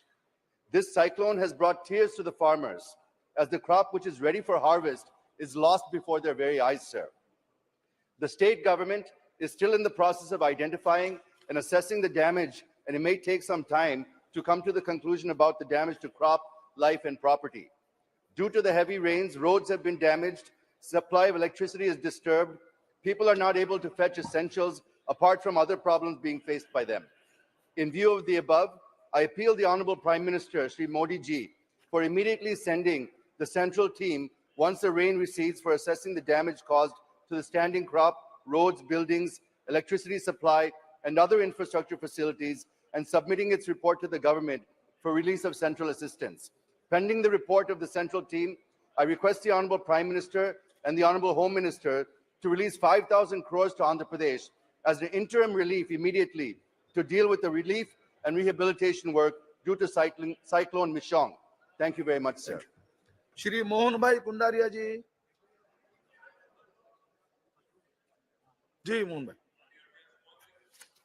आपका माध्यम से विदेश मंत्री का ध्यान आकर्षित करना चाहता हूं कि सौराष्ट्र क्षेत्र के विद्यार्थियों और उद्योगों के लिए वीजा फैसिलिटी सेंटर अहमदाबाद में होने के कारण 250 से 500 किलोमीटर दूरी जाना पड़ता है। इसलिए राजकोट औद्योगिक सेंटर है, यहाँ एम्स हॉस्पिटल है, इंटरनेशनल एयरपोर्ट भी है, तो इसके लिए वीजा फैसिलिटी सेंटर राजकोट में मिलने के लिए आपका माध्यम से मैं मंत्री का ध्यान आकर्षित करना और विनती भी करता हूँ। Thank you. जरा सा जी श्री एस रामलिंगम जी Mr. Lal, ji. மாண்புமிகு No, no, no, மாற்றுத் no, தலைவர் no, அவர்களே, no. Don't use these words, please. Mayiladuthurai Okay. And nothing is புகைவண்டி going on நிலையத்திற்கு record. அருகில் Please. மாப்படுகை 10%. பாலம் அமைக்க வேண்டும் என்பது என்னுடைய கோரிக்கை. ரயில்வே நிலையத்திலிருந்து சுமார் 100 மீட்டர் தொலைவில் இருக்கிறது இந்த மாப்படுகை சாலை. ஆம்புலன்ஸ், தீயணைப்பு வண்டிகள் கூட அந்த சாலையில் நேரத்திற்கு சென்று சேர இயலவில்லை. சுமார் அரை மணி நேரம் ஒவ்வொரு புகைவண்டி நிற்கும் போதும் சாலை மூடப்படுகிறது. நூற்றுக்கணக்கான வாகனங்கள் தேங்கி கிடக்கிறது. இந்த மயிலாடுதுறை புகைவண்டி நிலையத்தை புனரமைப்பதற்காக 24 கோடி ரூபாய் ஒதுக்கி இருக்கிறோம் என்று சொன்னார்கள். ஆனால் 6 மாத காலமாக நானும் அமைச்சரை 3 முறை சந்தித்து இந்த கோரிக்கையை வைத்தேன். இன்று வரை எந்த பலனும் ஏற்படவில்லை. என்னுடைய நாடாளுமன்ற தொகுதி வளர்ச்சி நிதியிலிருந்து அந்த சாலையொட்டி உடனடியாக எஸ்கலேட்டர் அமைப்பதற்காக 3.25 கோடி ரூபாய் ஒதுக்கி கொடுத்தும் பணி துவங்கப்படவில்லை. Please stop. Right now the arrangement of translation is not here. आपको मैं बाद में बुलाऊंगा. I will call you later. Now please you sit down. I will call you later. Please. हो जाता है, इसमें कोई खास बात नहीं है. नोटिस थोड़ा देर में आया. We will. Yes. Please cooperate. You all know the issues and the problems and what is the system. Shri V.K. Shri Kandan ji. Respected Chairman ji, Bharat Earth Movers Limited is a profit-making company with orders worth more than rupees 10,000 crore won through mostly global tenders. The company had made a profit of rupees 278 crore in 2022-2023, and the government so far got rupees 400 crore in the form of dividends. A unit of BEML at Kanjikot in my parliamentary constituency has already delivered 1,500 heavy military trucks, 300 railway coaches and 500 metro bogies. The government had to abandon a move of disinvestment in BEML in 2016 due to stiff opposition. The privatization move again is not in the interest of our nation's security. Therefore, I urge upon the government not to privatize BEML and withdraw such a move immediately. Thank you, sir. Shri Raghuram Krishna Raju ji. Thank you, Honorable Chairman, sir. This is regarding the Independence Gram Swaraj, which is initiated by Mahatma Gandhi, and later on the government followed, and in the government of Narendra Modi ji, lot of priority has been given to all the Gram Panchayats, and lot of funds are also being released. In this case, last year to the government of Andhra Pradesh, 569 crores got released to the Gram Panchayats, but not even a single penny has come to the accounts of the Gram Panchayats, which was given under 15th Finance Commission. And in the 14th Finance Commission, starting from 2019 to 2023, around 8,629 crores got released, but nothing has been credited to the accounts. We all have met the Sarpanchas Association of Andhra Pradesh, where all party members are there, predominantly dominated by my present party. We all have met Honorable Minister Giriraj Singh ji and given a representation. He is kind enough to give a note to the state government to give back the money within 10 days. But in the last 3 months also, nothing has happened. Now, with this, the villages are greatly suffering, and the dream of the Honorable Government of India, led by Narendra Modi ji, is not getting honored. So I once again request Honorable Minister Giriraj Singh ji, who was here till now, I had already briefed him this morning also, through the Honorable Chairman, sir, to take it up immediately on priority. And one more minute, sir, just one more minute, I'll finish.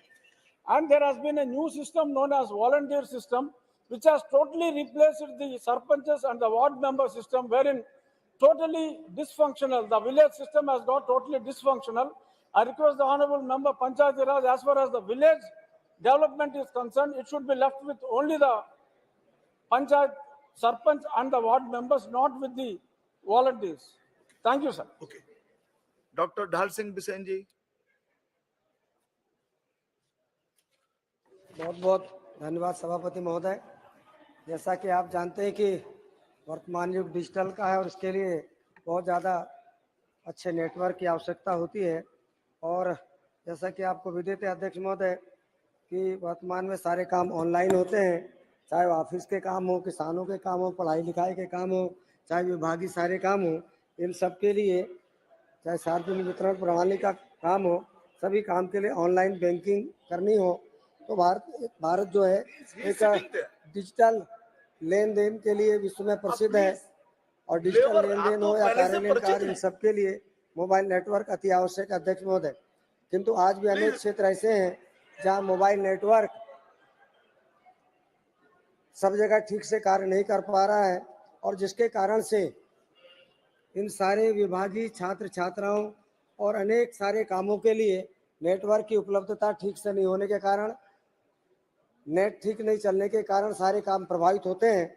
और विशेष करके BSNL का, और BSNL का जाल लगभग उसके अलावा पूरे प्रदेश में नहीं सारे देश में बीएसएनएल एक अपने नाम के लिए जाना जाता है। पर सभापति महोदय, अभी भी मेरे लोकसभा क्षेत्र में 2G सेवाओं से आगे बीएसएनएल नहीं बढ़ पाया है, जबकि अन्य जो प्रतिस्पर्धी संस्थाएं हैं वो 3G, 4G और 5G तक चली गई हैं। और जिसके कारण से स्पीड में नेटवर्क नहीं मिलने के कारण से सारे लोग परेशान हैं, छात्र छात्राएं परेशान हैं, जो गांव में काम करने वाले पढ़ने वाले छात्र हैं वो परेशान हैं। इसलिए आपके माध्यम से मैं माननीय मंत्री जी से अनुरोध करना चाहता हूं कि ग्रामीण इलाकों में भी बीएसएनएल की सेवाएं और सुदृढ़ हो, अच्छी हो, और इसके अलावा अन्य प्रतिस्पर्धी संस्थाएं उनका भी नेटवर्क अच्छा चले ताकि ग्रामीण क्षेत्र के लोगों को सारे ऑफिसर्स को काम करने में अच्छी सुविधा मिल सके। आपने समय दिया सभापति महोदय, बहुत बहुत धन्यवाद। श्रीमती अनुराधा चिंता जी। Thank you, Chairman, sir. Sir, people living near oil and gas drilling sites in Andhra Pradesh, East Godavari districts face the risk of being exposed to oil or natural gas leakages from the plants located in the vicinity, especially in the Dr. B.R. Ambedkar Koresava district, which has been witness to such incidents in the past. According to reports, GAIL operates pipelines extending to a length of 430 kilometers. ONGC operates 120 kilometers of pipelines, and Reliance operates a 36-kilometer pipeline in the Konesima region. Though the officials of said companies have been asked to replace old pipelines in the region to ensure the safety and safety of the local communities and prevent mishaps and prevent frequent gas leakages from the existing pipelines, there is an immediate need to establish a crisis management facility in the district considering the operations of numerous oil and natural gas producing companies in the said region to effectively handle emergencies of crisis. I would therefore request to the government to take immediate steps to include a comprehensive risk assessment for the oil and natural gas operations in Konesima district and ensure the establishment of a crisis management facility at the earliest. Thank you. Dr. Sanjeev Kumar Shangri ji. Thank you, Honorable Chairperson, for giving me this opportunity to speak on railway issues of Kurnool Parliamentary Constituency. Sir, Kurnool Parliamentary Constituency, which I represent, deserves additional railway facilities in view of its overall backwardness. Andhra Pradesh has 3 regions with diverse culture and dialect. Rayalaseema region is one of them, and Kurnool is the gateway of Rayalaseema. Kurnool, the erstwhile capital of Andhra State, is a backward district in all respects. Demographic indicators stand testimony to this fact. Kurnool was capital of Andhra State from 1953 to 56, and the capital was shifted from Kurnool to Hyderabad when states were reorganized on linguistic basis. There is a strong feeling in Kurnool region that a serious historical mistake was done when the capital was surrendered in favor of Hyderabad. The region was neglected for 7 decades by successive governments. This injustice should be relieved. Kurnool region is very backward as per the report of Sivaramam Krishnan Committee, an expert committee which was constituted under Section 6 of the AP Reorganization Act 2014. Kurnool region has challenges of high dependency ratio of 55%, low literacy rate of 65%, low urbanization of 29%, and has a young growing workforce. These problems need to be addressed with a humane touch there, and every investment in public utility cannot be seen from a commercial angle. Following the principles of natural justice, all regions of India should be developed equally. All of us should agree that injustice was meted out to Andhra Pradesh with unfair state bifurcation. We need a helping hand from the union government. Sir, economic growth, employment, income generation, and equitable distribution of growth are essential for all regions of Andhra Pradesh. It is distressing to note that domicile migration, that is distress migration from this area, is in lakhs every year. Nearly 3 lakh people migrate to different areas from Kurnool parliamentary constituency. The area has problems of water supply, though Tungabhadra River traverses 95 kilometers in Kurnool district. Only 60% of cultivable land receives water supply. People hardly cultivate 1 crop per year. So people travel hundreds of kilometers in search of job.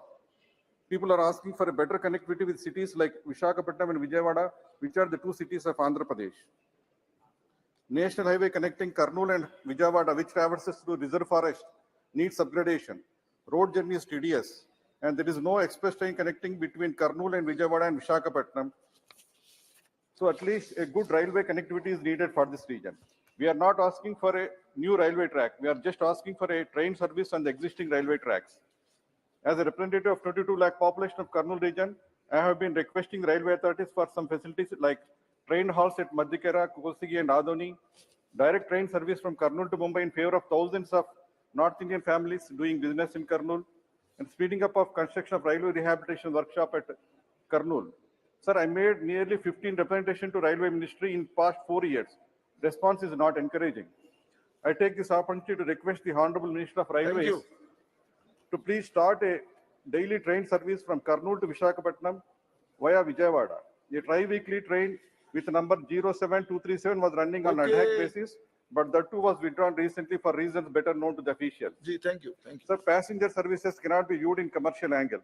Occupancy of the service was good enough and would have improved further had it been a daily service. Sir, to conclude, I request the Minister of Railways to restart the train on daily basis, and I hope this facility can bring solace to the injured hearts of people who feel that many historical blunders were committed against the region. There should be equitable development of all regions of the country. Thank you, Chairman, sir. Give me opportunity to raise very urgent and public importance matter which is related to my parliamentary conscience.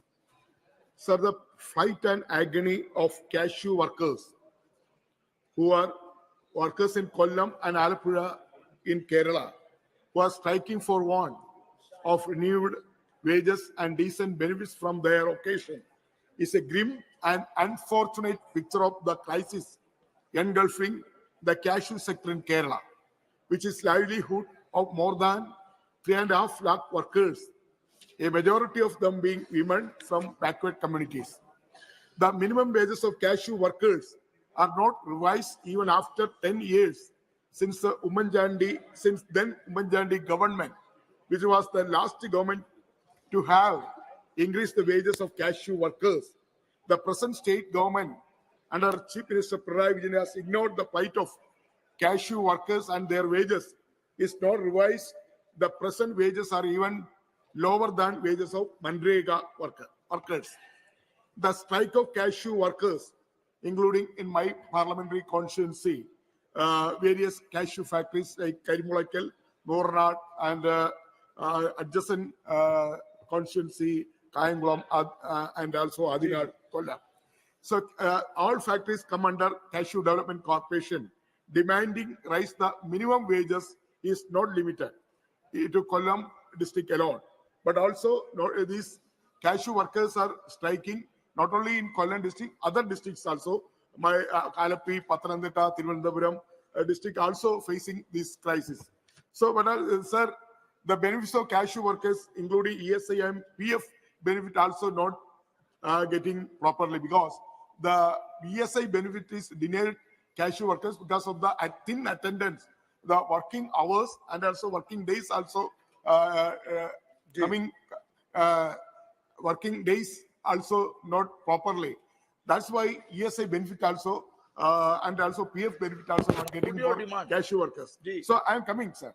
Sir, the women cashew workers earn 500 rupees per day. Now workers are getting 35 for shelling 1 kg of raw cashew and 45 for peeling the kernel. The merged sum they get on in a while does not even cover their food expense or medical emergencies. Many women's cashew workers are now working as household help and do other sundry jobs sustain themselves. Sir, there was a time when more than 780 licensed cashew factories function in Kerala, which has now reduced less than 800 cashew factories. Please. Sir, I am coming, very important. I am coming, sir.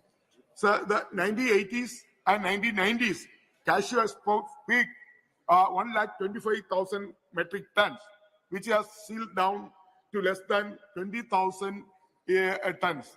This situation indicates alarming crisis of entire industry. Please be Banks brief. have owned up numerous cashew factories and more than 10 cashew factory It is owners. 0 hour.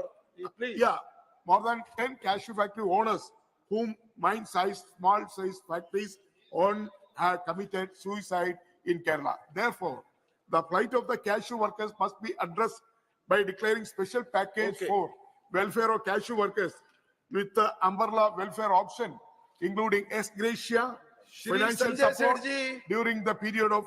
Sir, I complete. आप Sir, अधिक समय लेंगे one तो minute. किसी अन्य मान्य सदस्य का अवसर समाप्त होगा. 1 minute, sir. Last point. Please conclude immediately. Last point. जी. So, It is financial 0 support hour. during the period of unemployment, free medical treatment, and ESI hospital soft loans. The cashew workers must be given their fair share outstanding. Come to the demand outstanding. Ji. Yeah, I am coming to point, sir.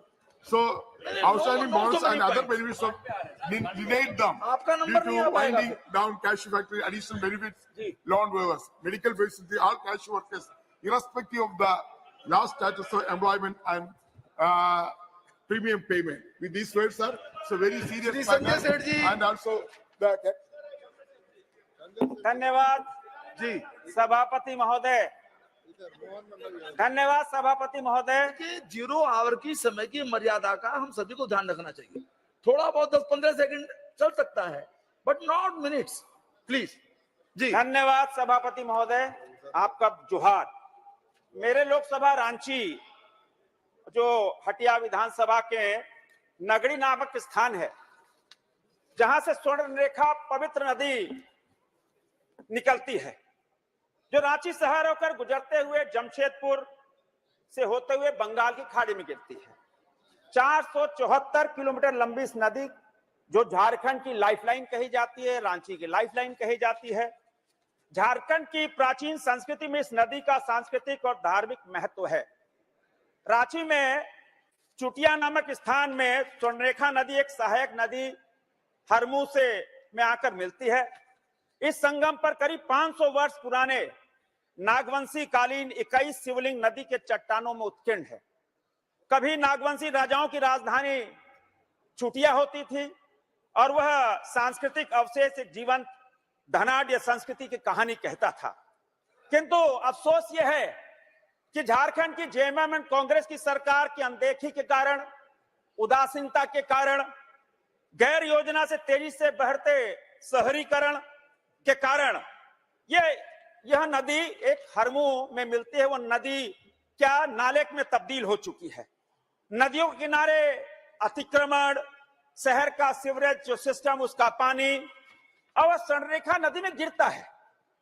Delhi की यमुना नदी से भी स्थिति उस स्वर्णरेखा नदी की खराब हो गई है. इन दोनों नदियों के संगम तल के स्थल पर स्वर्णरेखा बिल्कुल काली पड़ती हुई जा रही है. आज से लगभग 10-15 साल पहले पूर्व से हजारों की संख्या में छठ व्रती वहां अर्घ देने जाते थे. महोदय, सभापति महोदय, बहुत अहम विषय है मेरे राज्य सारे के विषय लिए. अहम होते हैं. मैं भी वहां सावन के महीनों कांवर लेके उस स्वर्णरेखा के नदी के तट से पानी लेकर पहाड़ी मंदिर पर बाबा का अभिषेक करने जाते थे। वहां अनेक तरह के मेले, आप कृपा करके दरिद्र नारायण भोजन क्या करके आप चाहते हैं ये लोग आते थे। बताइए। हर एक घर से एक एक मुट्ठी चावल और दाल लेकर प्रसाद बनाया जाता था। लेकिन नदी के प्रदूषण होने कारण लोगों ने इस नदी से खुद को दूर कर लिया। अब छठ और कार्तिक पूर्णिमा दोनों में श्रद्धालुओं की संख्या कम हो गई। नदी के चट्टानों में उत्कीर्ण जो शिवलिंग है मांग रखिए। वो तेजी से क्षरण हो रहे हैं। मेरी यह डिमांड है कि दीर्घकालीन योजना बनाकर इस स्वर्णरेखा नदी जो पवित्र नदी उसको बचाया जाए, क्योंकि वहां की सरकार से कोई उम्मीद नहीं है। और यह नदी एक सांस्कृतिक धरोहर है, उसको कैसे हम सब बचाएं, इस पर आपका ध्यान, आपके माध्यम से सरकार का ध्यान हम आकृष्ट करना चाहते हैं। श्री एस रामलिंगम जी। மாண்புமிகு மாற்றுத் தலைவர் அவர்களே, மயிலாடுதுறை புகைவண்டி நிலையத்தில் சுமார் 100 மீட்டர் தொலைவில் மாப்படுகை நெடுஞ்சாலை அமைந்துள்ளது. இதில் மேம்பாலம் இல்லாத காரணத்தினால் அவசர காலத்தில் ஆம்புலன்ஸ், தீயணைப்பு வாகனங்கள் கூட செல்ல முடியாத நிலை. எனவே இந்த லெவல் கிராசிங் நம்பர் 229 இதில் உடனடியாக மேம்பாலம் கட்டப்பட வேண்டும். கடந்த 24/11/23 அன்று பொதுமக்கள் மிகப்பெரிய அளவில் கூடி சாலை மறியல் செய்தார்கள். அப்போது மாவட்ட ஆட்சியர் தலையிட்டு விரைவில் இதற்கான பரிந்துரையை நான் அனுப்புகிறேன் என்று சொல்லியிருந்தார். இருந்தும் கூட இதுவரை எந்த பணியும் துவங்கப்படவில்லை. இந்த ரயில்வே தடத்தில் நூற்றுக்கணக்கான வாகனங்கள் அரை மணி நேரத்திற்கு ஒரு முறை தேங்கி கிடக்கிறது. அது மட்டுமல்ல, இதே மயிலாடுதுறை புகைவண்டி தடத்தில் இரட்டை வழிப்பாதை விழுப்புரம் வரை அமைக்கப்பட வேண்டும் என்று பலமுறை வற்புறுத்தி இருக்கிறேன். இதுவரை செய்யப்படவில்லை. மயிலாடுதுறை புகைவண்டி நிலையத்தில் எஸ்கலேட்டர் அமைப்பதற்காக முதல் பிளாட்பாரத்தில் இருந்து 3வது பிளாட்பாரம் செல்ல முடியாத நிலையில் என்னுடைய தொகுதி மேம்பாட்டு நிதியிலிருந்து 3.25 கோடி ரூபாய் ஒதுக்கீடு செய்தும் புகைவண்டி துறையில் இதுவரை அதற்கான பணிகள் துவங்கப்படவில்லை. மேலும் 24 கோடி ரூபாயில் புனரமைக்கிறோம் என்று சொல்லிக் கொண்டே இருக்கிறார்கள். 2 வருட காலமாகிறது. எந்த பணியும் இதுவரை துவங்கப்படவில்லை. நான் இப்போது கேட்டுக்கொள்வதெல்லாம் மிக மிக அவசரமான ஒன்று. இந்த மேம்பாலம் லெவல் கிராசிங் 229 இந்த மேம்பாலம் அமைந்தால்தான் அந்த பகுதியில் பல்வேறு சுற்றுலா தலங்களை இணைப்பதற்கான வழிவகை ஏற்படும். எனவே உடனடியாக இந்த மேம்பாலத்தை அமைத்து தர வேண்டும் என்று கேட்டுக்கொள்கிறேன். நன்றி, வணக்கம். श्री अधीर रंजन जी। Sir, I would like to flag the attention of this government that it is alarming to note that there is no respite of ethnic conflict and violence in the state of Manipur. Sir, it is paradoxical to note that on the one hand, both the central government and state governments are glibly claiming the peace and normalcy being restored in the state of Manipur. But on the other hand, the grave situation itself, which is prevailing over there, is an eloquent testimony of the abysmal failure of the state government of West Bengal, state government of Manipur. So the issue has come to such a pass that even day before yesterday, 13 deaths have been reported in the newspaper. But the issue is that the government has been found totally impervious to the intensity of the violence, to the sensitivity of the northeastern state, as if nothing is happening over there. So the government of Manipur has been totally failed to maintain the law and order situation in Manipur, and the situation has been right एक minute में अपनी बात कहिए। The situation has been right. Sir, situation has been right to impose presidential rule. और महोदय, मैं आपके माध्यम से आज भारत सरकार के एक अत्यंत महत्वाकांक्षी परियोजना हर घर जल योजना के संबंध में सरकार का ध्यान आकृष्ट कराना चाहता हूं। मानवर एक ड्रीम प्रोजेक्ट है जिसके आस में गांव के अंतिम छोर पर बैठा व्यक्ति टकटकी लगाए देख रहा है, लेकिन मेरे लोकसभा क्षेत्र प्रतापगढ़ में हर घर जल योजना के कार्य करने वाली एजेंसियां मनमाने तरीके से गुणवत्ता विपरीत कार्य करके धन का अपव्यय कर रही हैं। इस तरह के समय से परियोजना पूरे न होने से संशय प्रतीत होता है। वहीं दूसरी ओर प्रधानमंत्री सड़क निर्माण योजना से लेकर राष्ट्रीय राजमार्ग तथा गांव ग्रामीण की सड़कों के किनारे लेने वाली एजेंसियों ने सबलेट कर स्थानीय लोगों को काम दे दिया गया है। उन्होंने स्वयं भी सबलेट कर दूसरे लोगों को काम देकर कार्यों की गुणवत्ता को दरकिनार करते हुए बनी हुई सड़कों के किनारे गांव के इंटरलॉकिंग शुक्रिया स्पीकर साहब, ਤੁਸੀਂ ਬਹੁਤ ਹੀ ਮਹੱਤਵਪੂਰਨ ਵਿਸ਼ੇ ਉਠਾਉਣ ਦਾ ਮੌਕਾ ਦਿੱਤਾ। ਅੰਮ੍ਰਿਤਸਰ ਪਾਰਲੀਮੈਂਟ ਮੇਰਾ ਖੇਤਰ ਹੈ, ਉਹਦੇ ਤੋਂ ਜਿਹੜੀਆਂ ਟ੍ਰੇਨ ਚੱਲਦੀਆਂ ਨੇ ਰੇਲ ਵਿਭਾਗ ਦੇ ਆਰਡਰ ਦੇ ਨਾਲ ਅੰਮ੍ਰਿਤਸਰ ਤੋਂ बनामुखी अमृतसर तो लाल कुआं जयनगर अजमेर ते टाटा नगर माध्यम से माननीय जल शक्ति मंत्री को ध्यान आकर्षित करता हूं कि जो सड़कें गांव पे ग्रामीण क्षेत्रों में टूट गई हैं, ऐसी कार्यदायी संस्थाओं पर कानूनी कार्रवाई की जाए। 1 मिनट प्लीज, 1 मिनट, अगले वक्ता के नाम में बोल दूंगा सर जी। शुक्रिया स्पीकर साहब रेल विभाग वालों अमृतसर तो चलने वाली ट्रेन ਜਿਹੜੀਆਂ ਨੇ ਉਹ अमृतसर तो बनामुखी लाल कुआं जयनगर अजमेर टाटा नगर नंगल डेरा बाबा नानक पठानकोट ਤੇ ਚੰਡੀਗੜ੍ਹ ਬੰਦ ਕਰ ਦਿੱਤੀਆਂ ਗਈਆਂ ਨੇ। ਧੁੰਦ ਦਾ ਬਹਾਨਾ ਲਾਇਆ 1 ਦਸੰਬਰ ਤੋਂ ਲੈ ਕੇ 29 ਜਨਵਰੀ ਤੱਕ 2 ਮਹੀਨੇ ਟ੍ਰੇਨ ਬੰਦ ਨੇ। ਧੁੰਦ ਸਿਰਫ 15 ਦਿਨ ਪੈਂਦੀ ਹੈ। ਪਠਾਨਕੋਟ ਡੇਰਾ ਬਾਬਾ ਨਾਨਕ ਪੱਟੀ ਤੇ ਜਿਹੜੀ ਖਾਸ ਕਰ ਚੰਡੀਗੜ੍ਹ ਨੂੰ ਚੱਲਣ ਵਾਲੀ ਟ੍ਰੇਨ ਹਜ਼ਾਰਾਂ ਲੋਕ ਜਿਹੜੇ ਨੇ, ਚੰਡੀਗੜ੍ਹ ਰਾਜਧਾਨੀ ਹੈ, ਹਾਈ ਕੋਰਟ ਹੈ, ਹਜ਼ਾਰਾਂ ਲੋਕ ਉੱਤੇ ਸਫ਼ਰ ਕਰਦੇ ਨੇ। 2 ਮਹੀਨੇ ਲੋਕ ਕਿਵੇਂ ਜਾਣਗੇ? किसान अपनी फसल लैके अमृतसर दे विच किवें आएगा? मजदूर जिहड़ा है वो अपनी मजदूरी वास्ते अमृतसर तक किवें पहुंच करेगा ते मजदूरी करन तो बाद घर किवें पहुंचेगा? वीरेंद्र जी